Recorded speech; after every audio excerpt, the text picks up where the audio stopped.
il y a une partie douloureuse de la vie de l'empereur Franz Joseph qui met encore les historiens mal à l'aise. Après avoir rencontré la belle Ananovsky, il entama une liaison. Mais ce n'était pas là le scandale, loin de là. De nombreuses figures historiques sont complexes, mais peu le sont autant que Franz Joseph Père d'Autriche, un monarque inflexible à une époque où les rois perdaient de leur éclat. Franz Joseph s'est fait de nombreux ennemis. De plus, sa vie familiale était compliquée et marquée par la tragédie. Brillant, obstiné et bienveillant à parts égales, il est difficile de dire si Franz Joseph était un homme bon ou non. Restez avec nous et jugez par vous-même. Le monde a accueilli Franz Joseph de l'Autriche le 18 août 1830. En tant qu'héritier potentiel du trône impérial et successeur de la lignée des Habsbourg, l'éducation de Franz Joseph fut stricte et rigoureuse. Il parlait plusieurs langues, réalisait des croquis élégants, dansait et développait une aptitude à la mémorisation.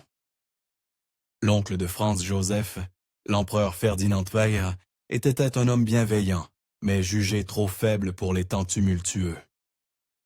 La cour pressa Franz Joseph de prendre la place de l'empereur. Il monta sur le trône le 2 décembre 1848. Le titre d'empereur dut peser particulièrement lourd sur les épaules d'un adolescent de 18 ans.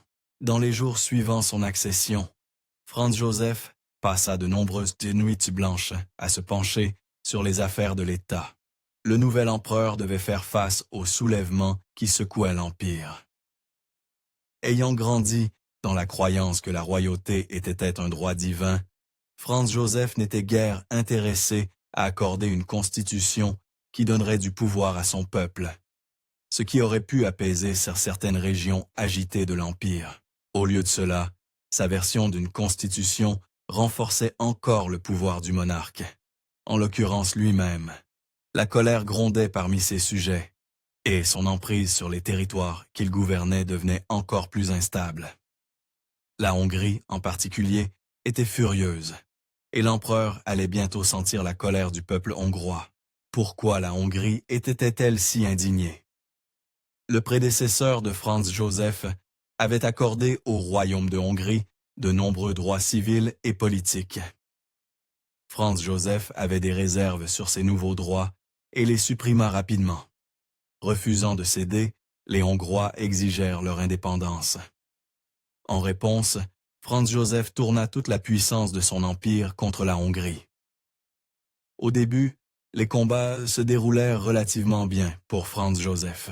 Il repoussa une tentative des Hongrois de prendre Vienne et réussit même à capturer les villes hongroises de Buda et Pest avec une force de 70 000 hommes. Ces victoires renforcèrent non seulement sa confiance et son prestige, mais consolidèrent également sa conviction qu'il se battait pour une cause juste. Malheureusement, sa chance allait bientôt tourner. La série de victoires de Franz Joseph ne dura pas longtemps. En avril 1849, le gouvernement hongrois remporta plusieurs victoires contre l'empereur et parvint même à reprendre Buda et Pest. Ce fut une humiliation totale. Lors d'une visite sur les lignes de front, l'empereur put constater à quel point ses hommes étaient ébranlés. Voir ses troupes souffrir renforça sa détermination à gagner ce combat, même s'il devait ravaler sa fierté. Le 24 avril 1849, Franz Joseph adressa une supplique au tsar Nicolas de Russie pour obtenir de l'aide contre les Hongrois. Bien que cela l'embarrassât de demander l'aide d'une puissance étrangère, le tsar accepta et envoya 250 000 hommes à son secours. Le 29 juin, l'empereur mena personnellement ses hommes dans la ville de Rab, les exhortant à traverser un pont en flammes. Avec un empereur aussi déterminé à leur côté, il n'est pas étonnant que les Autrichiens l'emportèrent rapidement sur les Hongrois. Ayant consolidé son emprise sur la Hongrie, Franz Joseph estima qu'il était sûr d'éteindre complètement toute promesse de constitution. Au lieu de cela, il régna en autocrate bienveillant, liant le pouvoir de sa couronne à sa capacité à mener l'Empire à la victoire au combat. Confident de ses capacités, Franz Joseph prit le temps de voyager à travers son vaste empire et de se détendre un peu. En fait, il baissa peut-être un peu trop sa garde. Le 18 février 1853, Franz Joseph se promenait dans le palais impérial lorsqu'un nationaliste hongrois nommé János Lidieni tenta de l'assassiner. Alors qu'ils se croisaient, Libeni se jeta sur le cou de Franz Joseph avec un couteau. Libeni tenta de s'enfuir, mais il n'alla pas loin. L'un des officiers de Franz Joseph frappa immédiatement l'homme en fuite avec son sabre, tandis qu'un passant saisit Lidieni et le retint jusqu'à l'arrivée des autorités. L'empereur, encore en sang, insista pour que les autorités traitent Lidieni avec un certain respect, bien qu'il fût finalement pendu. À la mort de Libeni, Franz Joseph fit un geste élégant en accordant une petite pension à la mère de Libeni. Le courage de Franz Joseph, face à une mort imminente, lui valut la sympathie et même des sentiments de loyauté de la part du public. Après s'être remis de ses blessures, il se rendit à la cathédrale Saint-Étienne pour rendre grâce, où des foules se massèrent dans les rues pour accueillir l'empereur avec un enthousiasme débordant. Pour Franz Joseph, c'était le signe de bonnes choses à venir pour son règne, son empire et peut-être même sa vie amoureuse. En tant que chef d'un empire puissant, la cour attendait de Franz Joseph qu'il se marie au plus vite et commence à produire des héritiers Habsbourg. Sur l'insistance de sa mère, il se résolut à épouser la princesse Hélène de la maison de Wittelsbach. Bien sûr, le fait que la princesse Hélène soit sa cousine ne semblait déranger personne, les mariages au sein de la famille étant une tradition chez les Habsbourg. Franz Joseph, accompagné de l'un de ses jeunes frères et de sa mère, se rendit à la rencontre de la princesse. Lors de leur première rencontre, Franz Joseph tomba éperdument amoureux, mais pas d'Hélène. En rencontrant Hélène, toute trace d'excitation s'évanouit pour Franz Joseph. Il la trouva ennuyeuse, et leur rencontre fut ponctuée de silences gênants. Mais la sœur d'Hélène, en revanche, c'était une autre histoire. La princesse Élisabeth, surnommée Sissi, accompagna Hélène lors de sa rencontre avec l'empereur. Elle était vive, expressive et belle. Franz Joseph passa la plupart de leur temps ensemble à ignorer ostensiblement Hélène pour fixer Sissi. Désarçonné par ce revirement soudain, Sissi ignora délibérément Franz Joseph, mais en vain. L'empereur était tombé amoureux de la mauvaise sœur. Le lendemain, Franz Joseph ne pouvait cesser de parler de Sissi à sa mère, même si elle lui fit remarquer que Sissi était bien trop jeune pour lui. Elle n'avait que 15 ans. Franz Joseph insista qu'elle était celle qu'il lui fallait. Comment ne pas aimer de si tendres yeux et des lèvres comme des fraises? Izd, dit-il à sa mère. Oui, l'empereur était épris, et rien ni personne n'allait l'empêcher d'épouser Sissi. Finalement, l'obstination de Franz Joseph eut raison de sa mère, et elle accepta une union entre lui et Sissi. Franz Joseph était aux anges. Il allait épouser la femme de ses rêves. Il passa les 8 mois de leur fiançailles dans un état de félicité, lui rendant souvent visite et lui envoyant des cadeaux. Le 24 avril 1854, les deux se marièrent. Dommage que personne n'ait demandé à la mariée de Franz Joseph ce qu'elle voulait. Malheureusement, la nouvelle épouse de Franz Joseph ne s'adapta jamais à la vie de cour. En tant qu'impératrice, Sissi vivait sous le regard scrutateur de la cour et de la mère de Franz Joseph, ce qui était absolument étouffant. Pour rendre sa femme heureuse, Franz Joseph prit des dispositions pour qu'ils vivent à 15 miles de la capitale, offrant à Sissi une certaine intimité. Il se rendait au travail à cheval tous les jours et rentrait auprès de sa femme le soir. Voilà ce qu'on appelle du dévouement. Mais la vie d'impératrice restait très difficile pour sa jeune épouse pleine de fougue. Malgré les problèmes dans leur mariage, Franz Joseph et Sissi accueillirent 2 petites filles dans le monde. Sophie, nommée d'après la mère de Franz Joseph, et Gisela, le 12 juillet 1856. Les deux filles ne pouvaient pas hériter du trône de Franz Joseph, mais il les adorait néanmoins. Puisque Franz Joseph et sa femme voyageaient de souvent à l'étranger, la garde de leurs deux filles revenait fréquemment à sa mère, qui ne s'en occupa pas bien. La mère de Franz Joseph confinait souvent les deux filles dans leur chambre, ne les faisant sortir que pour les exhiber. Quand Franz Joseph découvrit ce que sa mère faisait à ses filles, il fut horrifié. Il confronta sa mère et commença même à emmener ses filles avec lui lors de ses voyages. Ce fut une erreur dévastatrice. Le 5 mai 1857, Franz Joseph, sa femme et leurs deux filles arrivèrent à Pest, en Hongrie. Le long voyage fut difficile pour les petites filles, et bientôt, toutes deux contractèrent la rougeole. Gisela, la plus robuste des deux filles de Franz Joseph, se rétablit, mais Sophie n'eut pas cette chance. Le 29 mai 1857, Franz Joseph envoya un message déchirant depuis Bouddha à sa mère. « Notre petite est un ange au ciel. Nous sommes anéantis. » Franz Joseph et sa femme pleurèrent la perte de leur petite fille pendant des mois. Cependant, leur deuil commun renforça leur relation. Pour une fois, Franz Joseph pouvait véritablement compatir avec sa femme. Il y avait aussi une lueur d'espoir à l'horizon. Sissi était à nouveau enceinte. Le 21 août 1858, elle donna naissance à un garçon qu'ils nommèrent Rudolf Franz Karl Joseph. Malheureusement, les moments de paix de Franz Joseph allaient bientôt prendre fin. Des rumeurs émergèrent selon lesquelles Napoléon III de France voulait chasser les forces de Franz Joseph du royaume de Piémont-Sardaigne. À mesure que les forces du royaume grandissaient, il devint clair pour Franz Joseph que les rumeurs étaient vraies. Il était temps pour l'empereur de mener à nouveau son armée à la victoire. Le 24 avril 1859, les forces autrichiennes envahirent le royaume de Piémont-Sardaigne. Franz Joseph prévoyait de diriger ses hommes lui-même et fit des préparatifs pour partir, malgré les protestations de sa femme. Il était difficile pour Franz Joseph de quitter sa femme bien-aimée. Elle pleura ouvertement lorsqu'il partit, mais il n'avait guère le choix. Les combats furent sanglants et intenses, bien que les hommes de Franz Joseph disposaient d'une artillerie supérieure. Les Français étaient tenaces.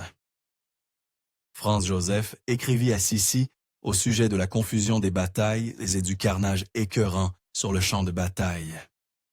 Les adversaires de l'empereur semblaient partager cet avis. Quelques mois après le début des combats, Napoléon III proposa un armistice. Le 11 juillet 1859, Franz Joseph et Napoléon III signèrent un traité mettant fin aux hostilités. Il était enfin temps pour Franz Joseph de rentrer chez lui, et une surprise désagréable l'attendait.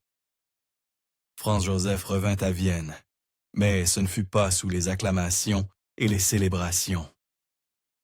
Au lieu de cela, il fut accueilli par la déception face à ses performances au Piémont-Sardaigne, des prétendues conspirations contre sa vie et des appels à l'introduction d'un gouvernement constitutionnel. Franz Joseph refusa catégoriquement d'accorder une constitution, déclarant même qu'il préférerait affronter n'importe quelle tempête plutôt que cela. Et ce n'était pas le seul problème auquel Franz Joseph devait faire face. Le 28 octobre 1860, Franz Joseph trouva sa femme dans un état de collapse nerveux, souffrant d'une forte aversion pour la nourriture et d'une maladie mentale non diagnostiquée. Sissi exigea de quitter la capitale. Franz Joseph, toujours le mari attentionné, accepta. Il prit des dispositions pour que Sissi vive dans une partie reculée de l'Empire pendant 5 mois. La santé de Sissi variait énormément au fil des années suivantes. Elle était malade un jour et en bonne santé le lendemain, incapable de manger et bûcher une bouchée un jour et affamée le lendemain. Inquiet, Franz Joseph rendait souvent visite à Sissi, la suppliant à plusieurs reprises de rentrer à la maison, affirmant que lui et leurs enfants avaient besoin d'elle. L'Empire avait également besoin d'elle comme présence stabilisatrice. Finalement, après beaucoup de supplications, elle accepta de rentrer, et de grands changements suivirent bientôt. Malheureusement pour Franz Joseph, ses problèmes en Hongrie étaient loin d'être terminés. Cette fois, cependant, l'empereur avait une arme secrète, sa femme, qui s'était prise d'affection pour la culture et la politique hongroise. Grâce à elle et au désir de Franz Joseph d'éviter d'autres combats, des droits et réformes partielles furent rétablis en Hongrie. Soudain, Franz Joseph devint un héros dans un pays qui s'était autrefois rebellé contre lui. Le 8 juin 1868, la Hongrie couronna Franz Joseph comme son empereur. Un peu moins de 2 mois plus tard, Franz Joseph transforma officiellement les territoires des Habsbourg en une double monarchie austro-hongroise, mettant fin à son règne absolutiste et accordant à la Hongrie un certain contrôle sur ses finances, sa défense et ses affaires étrangères. Ce fut un changement considérable pour Franz Joseph, un homme qui croyait avoir un droit divin au pouvoir. Et les bonnes nouvelles continuaient d'arriver. Le 22 avril 1868, Franz Joseph accueillit une autre petite fille dans le monde. Il nomma la petite princesse Marie-Valérie, et cette nouvelle princesse naquit dans un empire uni, dans la ville hongroise de Buda. Avec l'assouplissement de sa position envers la Hongrie et l'affection évidente de sa femme pour ce pays, son peuple commença lentement à le respecter. Ayant navigué dans ce champ de mines politiques, Franz Joseph poussa un soupir de soulagement. Mais bientôt, la tragédie frappa. Le lundi 5 mai 1862, la mère de Franz Joseph attrapa ce qui semblait être un léger rhume. Le 28 mai 1872, sa maladie l'emporta. La perte de sa mère ébranla profondément Franz Joseph. Elle avait peut-être été autoritaire, mais il la considérait comme sa plus grande confidente. Sa disparition pourrait aussi expliquer la nouvelle inattendue qui suivit. Le 8 mai 1875, Franz Joseph se promenait dans le parc de son palais d'été lorsqu'une jeune blonde attirante attira son regard. C'était Anna Neuski, âgée de 14 ans et récemment mariée, qui elle aussi ne pouvait détourner les yeux de l'empereur, alors âgé de 45 ans. Les deux se cherchèrent discrètement chaque matin dans le parc, jusqu'à ce qu'ils échangent leur premier baiser. Très vite, les choses devinrent totalement incontrôlables. La liaison de Franz Joseph avec la adolescente Anna fut longue et passionnée. Il acheta le silence d'Anna avec de l'argent et des cadeaux, et fit construire une entrée secrète dans son palais d'été rien que pour elle. Il lui demanda même d'être prête au lit lorsqu'il l'appelait. La femme de Franz Joseph ne savait rien de cette liaison. Vous voyez, Sissi était occupée par une autre tâche importante. Trouver une épouse convenable pour le fils de Franz Joseph. Finalement, Franz Joseph et Sissi fiancèrent leur fils Rudolf à la princesse Stéphanie, la fille de Léopold II de Belgique.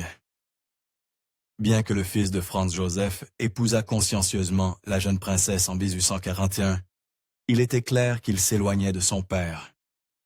Ils divergeaient sur des questions politiques, Rudolf qualifiant Franz Joseph de borné, bourru et méfiant. Le 30 janvier 1849, des serviteurs impériaux trouvèrent les corps du fils de Franz Joseph et de sa maîtresse dans un pavillon de chasse. Il devint rapidement évident que Rudolf avait tué sa maîtresse avant de se donner la mort. La nouvelle stupéfia et horrification Franz Joseph. Malgré leur relation tendue, il aimait son fils. La seule personne encore plus horrifiée que Franz Joseph était sa femme. La femme de Franz Joseph sombra dans un profond désespoir. Elle porta les couleurs de deuil, noir ou gris perle, pour le reste de sa vie et passa plus de temps loin de Franz Joseph et de la cour qu'au auparavant. Lors de l'un de ses voyages, l'impératrice Sissi rencontra une fin tragique. Le 17 septembre 1898, Franz Joseph reçut la nouvelle que sa femme avait succombé aux blessures infligée par un anarchiste italien à Genève. En un instant, Franz Joseph perdit tout. L'empereur ne se remit jamais de la perte de sa femme et de son fils. Il continuait à accomplir son devoir, mais le chagrin assombrissait chacune de ses actions. Pour aggraver les choses, la perte de son fils et de sa femme laissait Franz Joseph sans héritier, et, à 68 ans, il était peu probable qu'il se remarie. Il avait besoin d'un héritier, et vite. L'archiduc Franz Ferdinand devint l'héritier présomptif en 1896, et le vieux Franz Joseph n'était pas ravi de cette situation. Ils n'étaient pas d'accord sur les affaires de l'État, et le fait que Franz Ferdinand voulait épouser Sophie, une femme qui n'était pas issue d'une famille impériale, ne le rendait pas particulièrement cher à Franz Joseph. La mort de Franz Ferdinand et de Sophie déclencha la Première Guerre mondiale, obligeant Franz Joseph à combattre ironiquement contre la Russie, son ancien allié. Cependant, Franz Joseph ne vécut pas assez longtemps pour voir la fin du conflit. Le 21 novembre 1916, une pneumonie l'emporta, laissant un vide dans la dynastie des Habsbourg qui ne fut jamais comblé. Malgré tous ses défauts, l'empereur restera à jamais l'une des figures les plus marquantes de l'histoire européenne. Merci d'avoir regardé History Exposed. Si vous aimez découvrir les meilleures histoires de l'histoire, cliquez sur « J'aime » et abonnez-vous pour continuer à explorer avec nous. N'oubliez pas de visiter notre page principale, Factornate, pour d'autres faits incroyables sur tout.